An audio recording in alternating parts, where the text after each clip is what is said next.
Hola mis cuenteros, hoy os voy a enseñar cómo construir un taumátropo como el del cuento de un San Jorge diferente. ¿Estás listo?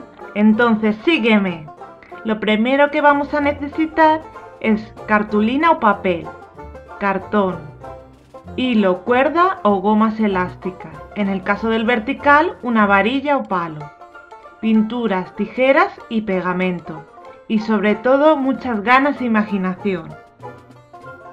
Dibujamos y cortamos 3 discos iguales. 2 serán de papel y 1 de cartón.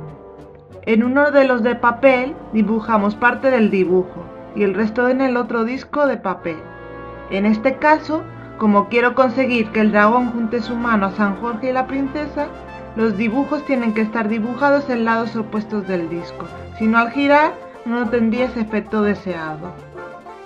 Colorea como quieras y pega cada imagen en uno de los lados del disco de cartón. Recuerda, tienes que colocarlos una de las 2 imágenes boca abajo para que cuando gire los 2 coincidan. Haz 2 agujeros con una perforadora y mete los 2 hilos o gomas a cada lado.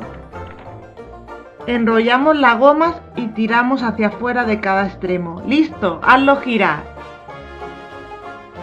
También existe la versión vertical, mucho más fácil para los peques hacerlo girar, ya que solamente tienen que frotar las manos alrededor del palo. Eso sí, en este caso, las 2 imágenes van al derecho a cada lado. Aquí tienes un ejemplo con nuestro dragón particular. ¿Qué os parece? Divertido, ¿verdad?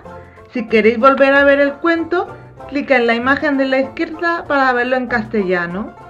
Si vols escoltar de nou el conte en català, només has de fer clic a la imatge de la dreta. Más recursos y cuentos te esperan en nuestro canal.